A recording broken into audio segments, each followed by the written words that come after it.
Jane, are we live? Hello, ladies and gentlemen. Welcome to this meeting of the Cabinet at Portsmouth City Council. Sorry, we've all been in another meeting, so we're just coming over. First thing in terms of housekeeping, if there's a fire alarm, it's real, so please meet by Queen Victoria. Secondly, this is live stream, so members of the public, Jerry, you will be on it. Yes. Let's just quickly run around the room so that people can introduce themselves, so that people watching have an idea of who everybody is. Shall we? Lynn, do you want to start at your end? Lynn Stagg, Cabinet Member for Traffic and Transportation. Matthew Winson, Cabinet Member for Health, Wellbeing and Social Care. Darren Sanders, Cabinet Member for Housing. Susie Horton, Cabinet Member for Education. Dave Ashmore, Cabinet Member for Environment and Climate Change. Rob Wood, Cabinet Member for Children and Families. Jonathan Jackson, Leader of the Council. Steve? Sorry, Councillor Steve Pitt, Deputy Leader of the Council, Cabinet Member for Culture and City Development. Jane Dodino, Local Democracy Officer. Peter Bell, City Solicitor. Chris Ward, Director of Finance. David Williams, Chief Executive. Guy Mason, Portsmouth City Council, Coastal and Drainage. Okay, folks, so we've got apologies from Jeanette Smith and from Lee Hunt. And Jeanette's away and Lee is not well. Anybody else? No? Any declarations of interest, colleagues? Nope. Okay. Minutes of previous meetings on the 11th and 17th. Colleagues, are you okay with these minutes? Yep. Okay. Thanks very much indeed. Let's quickly then run through where we are with through these reports. Item 4 is the Conservative group didn't manage to get in any nominations to go onto outside bodies for the last meeting, but they have provided some here. So can I just run through? So the first is the Elementary Education Act Trust Board, and it's that they would like Terry Norton and Matthew Atkins to go on, which would mean increasing the group till 5. Colleagues, would you be happy with that? Susie, is that all right with you as Cabinet Member for Education? Yeah, okay. Everything else is, I think, just filling in gaps where there were vacancies. So I was just going to take them all. Colleagues, are you happy with all those nominations? Thanks very much indeed. Okay, item 5, City of Sanctuary. Karen, hello, welcome. Do you want to quickly say who you are and then introduce it, and then I know Steve has got a proposal. Unit, and I'm here to bring back the paper for City of Sanctuary. City of Sanctuary is an umbrella movement which encompasses a range of issues that we understand can put people at disadvantage of social isolation, and it's about saying that we as a city are welcoming. It has its origins primarily in working with asylum seeking and refugees, and has been building momentum throughout the country. Here in Portsmouth, we've made that a broader remit. It also now encompasses homelessness, veterans, and domestic abuse. Oh, and hate crime. Thank you very much indeed, Steve. Okay. Thank you, Caroline, for the work that you've undertaken on this. My suggestion in terms of the recommendations is that we slightly amend this. I've had discussions with the team over at the Hive, and we are particularly keen as an administration to see the voluntary and community sector embedded in the work that we do. So I propose that we make the Hive the strategic lead on this, that they will work with Caroline at PCC that the £16,000 that's identified in order to fund the work is allocated accordingly. That should leave the Hive will not require any payment for their element of the work, and that should leave some money afterwards in case there's any additional cost towards implementation, which means it's fully funded. Okay. Okay, colleagues, are you happy with this? And I think it was a very good launch here in this building and got big public support. So thank you very much indeed for everybody for working so hard on this. And I think in terms of the future, this sits with the resources portfolio, and so with Jeanette. Okay, colleagues, happy with that? Yeah. Thank you. Okay. Thank you, Caroline. And thank you, Karen. South Sea Coastal Scheme, Guy. Good afternoon, everybody. This is a continuation of the progress on the South Sea Coastal Scheme, and it's seeking approval from Cabinet for the authority to be delegated to the Director of Regeneration to award the construction contract for South Sea. This is a limited construction contract at the moment, which is obviously subject to full funding, and will enable the designer to work with an appointed contractor to look at efficiencies on the scheme prior to submission of the full business case in October. Okay. But can I just ask, is that separate from this? Jane, I'm very conscious there are no councillors from any of the other parties here. Were we informed that anybody was coming or had an interest in anything? No. No, we haven't been notified of any interest. Okay. All right, sorry. Okay, thanks very much indeed. Okay, David, as you're in charge of this? As I'm in charge. No, I just want to say I think it makes sense, as Guy said, it's just a continuation of the progress. I just want to say thanks for the team you've got there. You've seen the consultations that have gone out. They've proved on the sea defences there. They've proved popular. We've seen from the initial designs there ideas that have been enhanced and refined through. They've been working through with the public and working through with members across parties. So I think this is the next logical step. I'm absolutely happy with this. Thank you.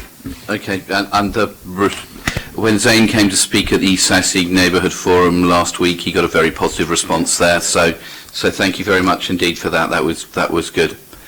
Okay, colleagues, you happy with this? Yep. Okay. Merger of coroners areas. Peter. Yes, this is a report put forward by Stephen Bain and myself relevant to the merger of coroners areas in Hampshire. There are 3 retirements: the Chief Coroner in Winchester, our current coroner, and the East Hants coroner, all retiring this year. Now, part of the statutory obligation from the Chief Coroner is to consider merging coronial areas. The report brings forward 2 models, essentially merging... Colonial areas? Coronial. Yeah, that's a nice sort of archaic word for you there, Gerald. I can do a bit of Latin for you in a minute. We looked to you for archaic stuff. Thank you, Gerald. So the 2 models you've got are either essentially merge our coroner with Hampshire as a pan-Hampshire model, or with the Isle of Wight. You'll see in the report the savings are 25,000 essentially for a Hampshire model and 15,000 for an Isle of Wight model. They're the 2 matters for you to consider today. There are tangible savings also in the fact that we wouldn't have to have 3 senior coroners at the rate. We'd have 1 senior coroner for the county and 2 area coroners at a considerable savings to everybody. There you go, John. Any questions? Should we ask the Director of Finance for the Isle of Wight whether he can do an equal offer with the Hampshire model? No comment. For people who don't know, Chris White, who's our Director of Finance, is also...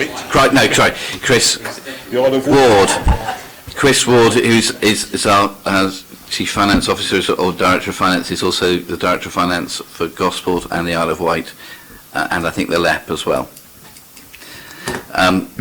It seems to be sensible that we go with the Hampshire offer. But I think the important bit of this is that it's the needs of the families of people who died have to be at the centre of this, and I think we've had the reassurance that would be so, and therefore it seems safe to be able to take the Hampshire route. Okay, colleagues, are you all right with this? Thank you very much indeed. Thank you very much. Youth Offending Strategic Youth Justice Plan.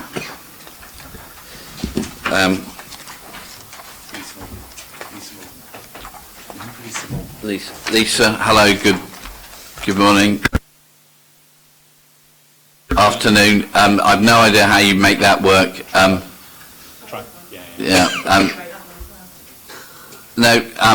Well, if they don't work, they won't work, but such is life. There we go. Thank you. Okay, so thanks. Lisa, do you want to just walk us through this quickly? Yeah, so I'm Lisa Morgan, the service leader for the youth offending team in Portsmouth. It's a requirement on every youth offending team in England and Wales to produce an annual plan. That has been submitted to you today for approval. It has been already approved by the Youth Justice Partnership Board that meet on a quarterly basis, and an initial review has been done by our Youth Justice Board rep, who is happy with the content. The idea being that we will formally submit to him after we've gone through council approval processes. Okay, Rob? Lisa, this is a very comprehensive and well laid out report and plan. I'm very happy with it. Obviously, this year is about embedding everything we've learned with the data collection, with the improvement. So I'm happy to recommend it to Cabinet, and thank you, Lisa. Colleagues, I think our job here is just to send this on formally to the council meeting next week for full council to consider. Are you happy to send it on to the full council for their consideration? Okay, thanks very much indeed. Thank you. Ackwind, the joy of Ackwind, Paddy.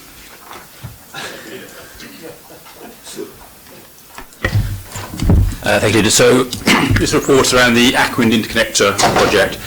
Just one thing just to emphasise, in the agenda you've got, it's actually missing off the 5th recommendation from the report. So there is a 5th recommendation in the report that's not covered on the agenda, which in essence is saying that any external costs incurred in the current financial year for the council to make an informed and considered response to the proposal will need to be met from the council's corporate contingency. So just so you're aware of that. And has the Director of Finance signed that off? I believe he has. I believe those are his words.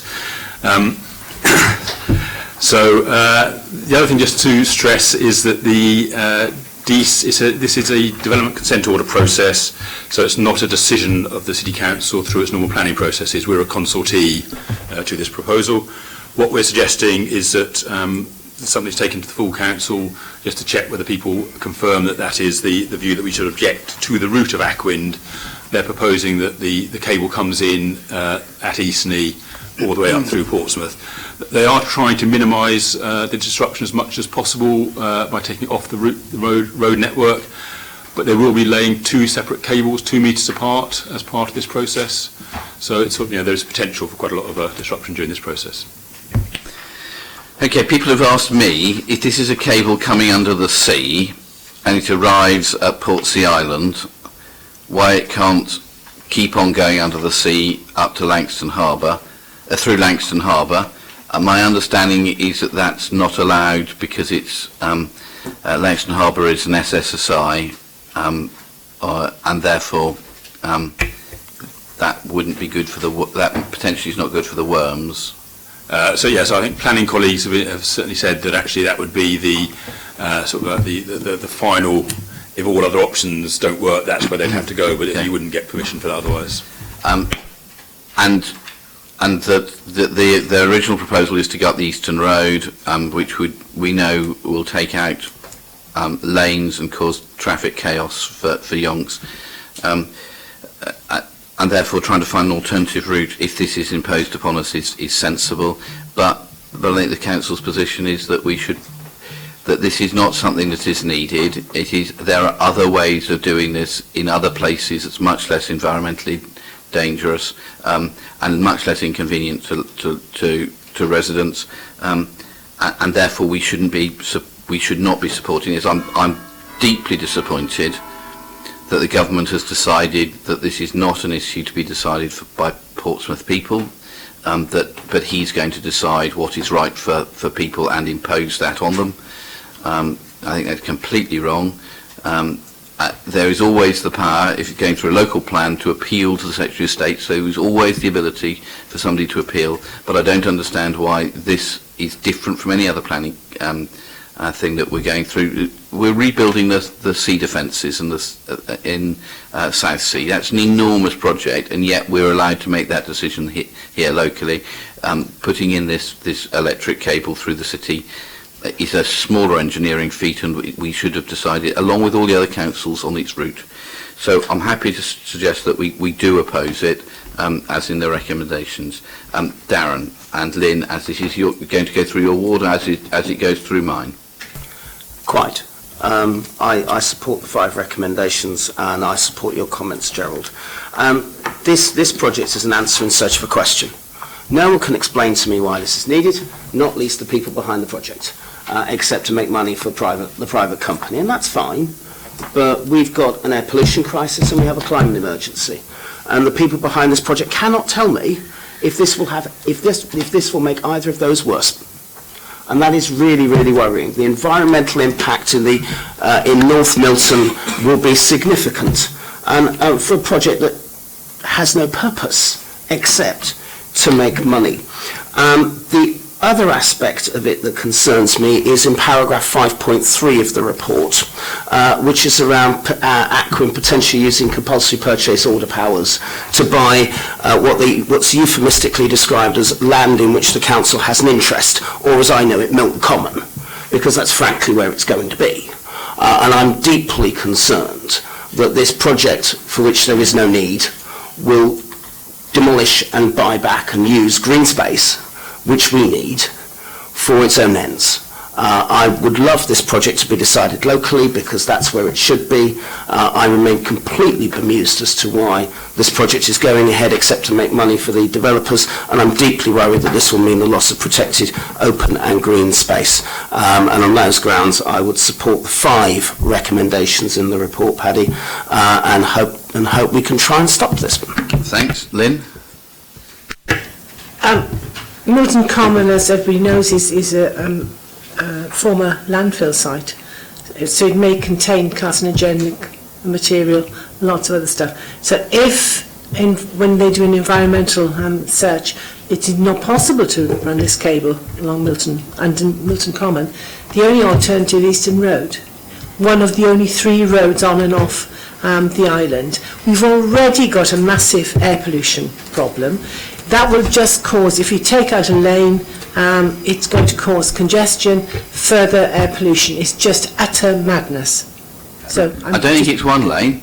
Well, yes, but I'm just saying, even if you take out one, because I mean, let's face it, there's 2 lanes coming south until they merge into one. Yeah, but if it's, to do this, I think you have to take out 2 lanes while they're constructing it, which would cause absolute nightmare. Absolute, and with the air pollution problem, as Darren has already said, it's just absolutely ludicrous. Yeah, well, just to line somebody's pockets. Yeah, and we hope that the MP for Portsmouth North will support us in this. Yeah, thank you. Okay, Matthew. Thank you, Gerald. As a councillor for the ward where this cable will be landing, one of the issues is, of course, we don't know where in Eastleigh this cable will be landing, because we still don't know, after all this time, exactly where they want it to come ashore. So that still leaves a lot of people in Eastleigh not having any idea exactly what the route of this cable will be, what impact it's going to have on their lives. And indeed, we are, as others have mentioned further up the case, down in Eastleigh as well, we're in a somewhat invidious situation of either we go on a very congested roads, very well used roads, and cause traffic chaos, or we go across green space, in this case Bransbury Park. And then what impact does that have? Because not only is Bransbury Park is a place where, again, you'd either have to go down a footpath and a cycle path and then somehow redirect, or you'd have to go over green space, which, as Gerald has said, that is in his ward. So this is a nonsense where we have little say, but we will have to put up with whatever is decided. And then, as Gerald has also said, the Langston Harbour situation, and there are some concerns with when it does go over Langston or under Langston Harbour, they are going to have to trench down very deeply because they can't go through the harbour because it's such a sensitive area.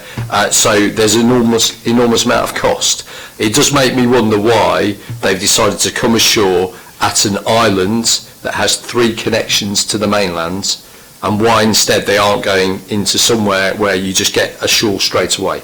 Doesn't make any sense to me. So again, this is something where we should just be opposing this. So I support the recommendations to continue to oppose this, and really they should be looking for somewhere else to bring this ashore if they really need to do so. Okay, thanks colleagues. Are we happy to send this on, to accept it and send it on? Okay, thank you very much indeed. Item 10, deputation from Mr. Jerry Brown. Jerry, if you'd like to come and join us.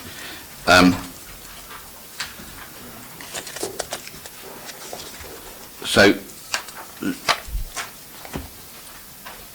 Jerry, you're very welcome. It's good to see you.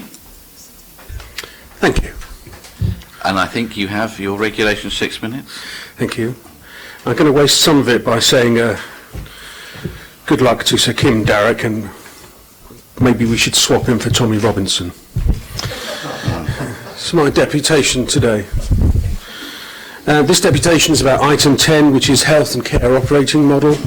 Copies of this have been handed to some members, and I've got one for the officer at the end of the meeting, and I've already sent it electronically. This discusses the implementation of an integrated care system to replace the Sustainability and Transformation Plan that came about in 2016, and that's a good idea because it definitely needs better management.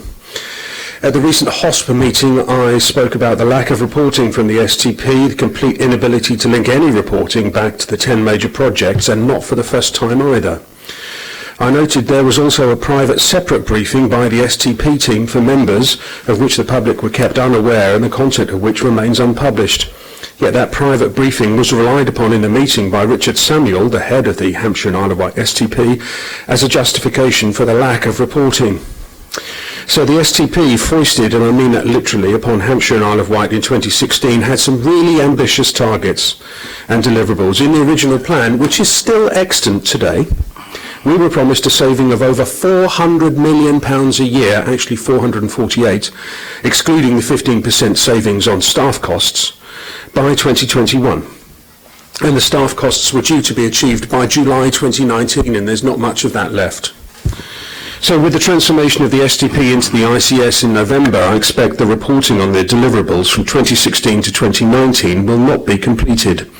So I've created a reporting template, which is the back page on the thing I've given you, which is a really easy fill-in-the-blanks form for them to say against the 10 major projects that they listed, directly taken from their original plan, how are they doing year by year against what they promised? Because at least we want some reporting before they fold it and quietly slip it into the back of the filing cabinet where it will fall away. So before we actually have a move to the ICS, can I please suggest that we request the STP to fill this in, it's not difficult, and to present it and discuss it.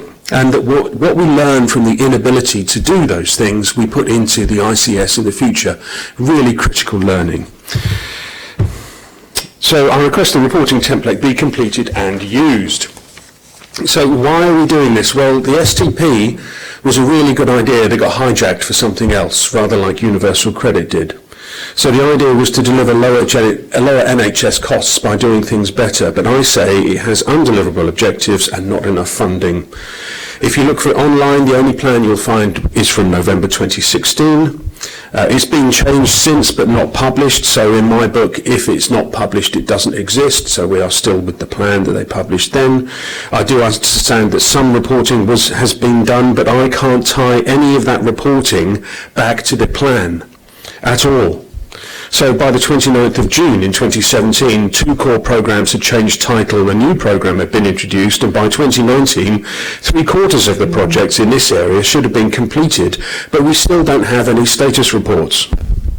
So what savings were actually achieved in 17-18 against the revised plan of £164 million? So the reported workforce savings in 2018 were shown as 12.2 million, and they claimed an achievement of 103%, yet I don't think that 15% of the NHS workforce costs in Hampshire and Isle of Wight is 12.2 million. Really, I don't. So I've included the table below, published them their stuff, and asked them to fill it in. So let's hear where we are with these 10 programmes. The workforce delivers 15% savings for no investment, and that should be done by next week. The Solent Acute Alliance is due to save £165 million a year from next year, but I can't see that happening, and in fact the budgets are going up. So I won't work my way through the entire list of promises made, but I will ask, where are we with the promised outcomes? Can we at least please have some reporting? I just want to know, like last year, when I asked the same question in the same meeting, for each of the 10 major projects in our STP, how far along are we with them? They must have some internal progress reports. Surely you can't do something this big without internal progress reports. Let's have them as a start. At least it gives us something to look at. So core programme 2, new models of integrated care, should have delivered by last year 75% of integrated primary care hubs being operational and national diabetes pathways fully implemented. Well, it's not reported anywhere, so it doesn't exist. And according to the current programme, programme 2 should be completed by this month. And so how are we doing against it? Jerry, I think you're on 7 minutes. No, I'm on 5 minutes, 8 seconds. Excellent, carry on. How many of the, and I'll take another 10, how many of the 300 bed reduction targets has Core Programme 2 delivered? We don't know. Core Programme 1 says it will reduce demand for and dependency on health and care services. We don't know how that's being done, and on and on and on. We need to see proper reporting against the published objectives, instead of which we get a constantly changing plan with very little reporting, and it's always late. And where reporting is eventually provided, it will be immensely helpful to know if it was one of the STP initiatives that caused the change or something else. So right now the reporting bears a striking resemblance to the Emperor's New Clothes. We need to see some actual reporting. That's it. Thank you, Jerry. I don't think Dave's going to introduce this. I think this report isn't really about the STP at all, but it was an interesting monologue. And actually, I think I agree with you about almost all of it. And what I think we could probably look at doing, we have to ask David, is a separate report to the Cabinet about how the STP is progressing and its effectiveness, which would be an interesting report to write. Or it might mean that we're asking questions that may be better not asked and might do damage to Portsmouth if asked. But anyway, David, as Chief Executive, do you want to introduce this report? And if you want to comment tangentially on Jerry's deputation, that would be fine. Certainly.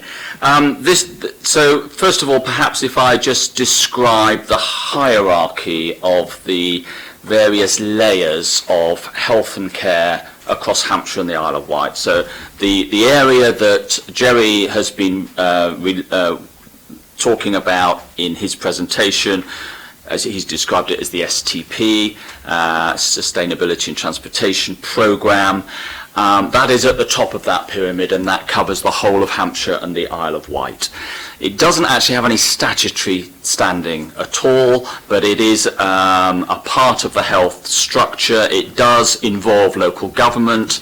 In Hampshire, that is a meeting of probably about 36 people in order to get representation across that agenda, of which 4 will be from local government, just to give you some idea of proportionality there. And that is, as Jerry mentioned, that is becoming known as the Integrated Care System, the ICS. And that transition we're seeing at the moment, and that is driven by the NHS. Below that sits the Integrated Care Partnership, which for our area is around Portsmouth and South East Hampshire, so a smaller geography. Below that is the bit that this paper before you today relates to, which in health terms is talked about as place. For us, it is Portsmouth, where we have a city council and a CCG, a clinical commissioning group, that share a common boundary, and we have a health and wellbeing board that also covers covers that same geography. And below that, we've been working a lot around clusters and localities, and now introduced through health is the concept of primary care networks. They are at populations of around 30 to 50,000. We've been working originally in Portsmouth on 3, north, central, south, but that's now expanding to 5 to try to accommodate this requirement for the primary care networks. I have some significant sympathy for the point that the points that Jerry have been making. I'm very happy to convey that message to the chair of the STP. It is a recurring theme, and I know that not just from Jerry's previous representations, but from dialogue within the STP itself. But for the purposes of today's presentation, it's around what are we doing in Portsmouth, across our city, and particularly working very closely with our GPs, with the clinical commissioning network, and with our hospital, which of course has a bigger catchment area than just the city, and in terms of various voluntary groups that work within that system. So the report sets out what we've been doing since we first developed the blueprint for Portsmouth a few years ago. Since then, we've developed what we've called Health and Care Portsmouth. We've done a huge amount of integration across care and the health agenda. We've got quite a wide range, compared to most places, certainly a very wide range of joint posts across both the CCG and the City Council, and also the CCG with Solent have also got some joint posts now, and there is statutory provision to enable that to happen. And we've set out in the report the achievements that we've achieved through integration. We still think there's a lot more potential there. We've brought this paper to you, particularly to identify 3 areas which we'll be looking for your support on in terms of bringing that integration further and deeper to improve health outcomes for Portsmouth residents. The first is to extend and to consolidate the leadership team. At the moment, we have, at the executive level, we have the Chief Executive of the City Council. There is an accountable officer for the CCG.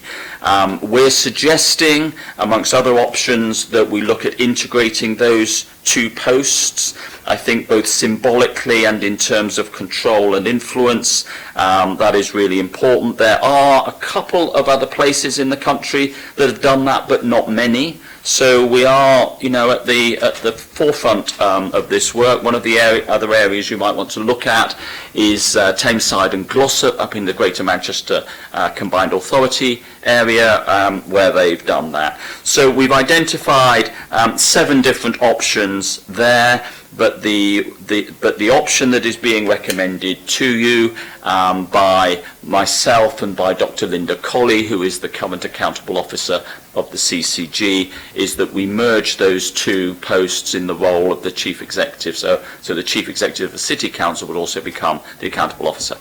That is a decision ultimately of NHS England. Yeah, so it would be for the CCG to form a view on that. We're doing a lot of consultation with our health partners, both within the city and the surrounding area.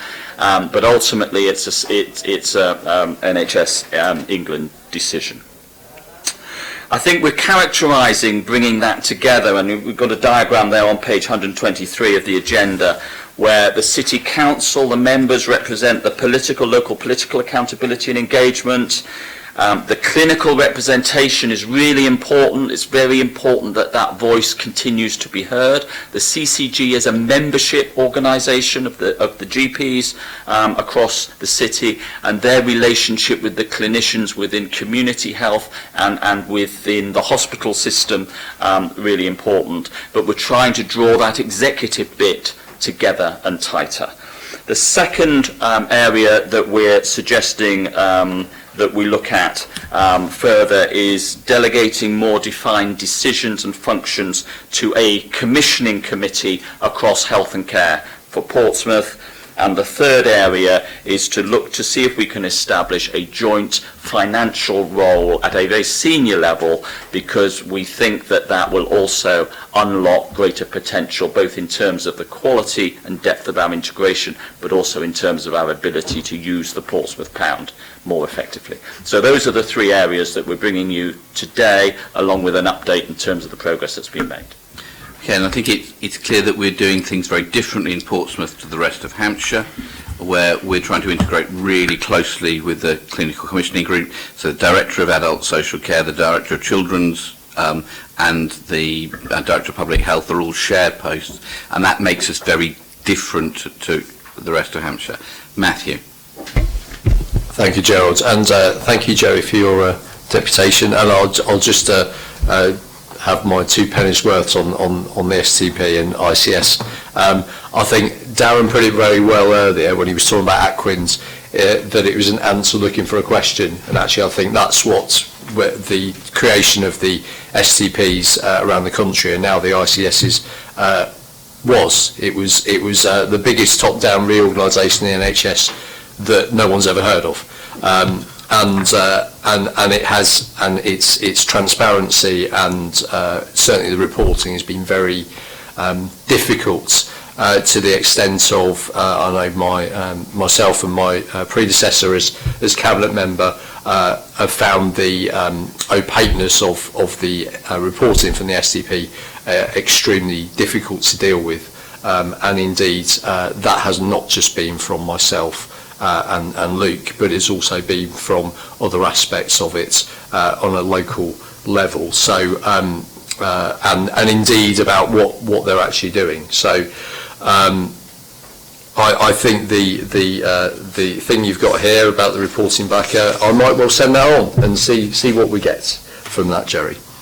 On this, thank you, David, for introducing the report. This is something that I'm really pleased that we're doing. The integration that we're doing with the CCG is fantastic. It's the great thing about it is so often you get organisations butting heads, not working together, finding things difficult to work with. I think it's a real testament to the work that the City Council has done and the CCG has done, that actually we've worked together so well to get to where we are and get to where we want to be. And all of these aspects about bringing functions together, having the single accountable officer, having delegate defined functions and the joint finance roles, having this as a statement of intent really shows us as being putting the people of Portsmouth first. To have a situation whereby the elected members can have more of a say with the CCG, with the doctors, on what goes on in their local GP practices, and the way that the NHS works in the city is really good. It's only a positive, and the fact that at the same time we can have the expertise of our CCG can feed in more into the way that we can do better for our children's services, for our public health services, and also for our adult services is such a positive. So I'm really pleased this report has come forward. It's a testament to all the work our officers do, our clinicians do at the council, and also the people at the CCG, both the doctors and the administration staff there, and it's really good. So I fully endorse the report. Okay, thank you. Rob, we have one sentence. Okay. Looking after children and families, obviously the expenditure in children and families, one thing we mustn't forget is demand is increasing out there and the cost of delivering is increased. I think this is very good in being a robust solution to actually tackle that demand. And one of the things I'll just refer to Jerry to is it's not a flat plane. Things change on the site. So one of the things that needs to be accounted when you ask the report is how much did it cost and how much has the demand increased since those figures were put there, because the saving may be in the fact of how you're tackling that demand. And I certainly can relate to that this solution here has been really a robust way of responding to the increased demand in children, so I want to recommend it. Darren, we have half a sentence. Firstly, a declaration of interest. Dr. Linda Colley is my GP. That is not a pecuniary interest, but just useful. All I would say is that this is actually an answer to some of the questions Jerry posed earlier on. There are real concerns around achievable targets and people feeling unaccountable, and the fact the STP wasn't statutory only delivers that. I would only suggest to David and to the team that going forwards that we make sure that all the targets that emerge are achievable, and if they're not, then it's a case of who can we sack, which is another good reason to go down this route, and I support the approach, Gerald. Thanks so much. Colleagues, you happy with this? Yep. Okay, thank you very much indeed, ladies and gentlemen, for coming to meeting of the Cabinet. I know Cabinet members are remaining in here after this meeting, and we have a group of people who are waiting outside. I think David, Chris, etc. are waiting. But Jane, I think we can probably, as the official meeting has finished, we can turn this off. Thank you very much indeed, everybody, for coming.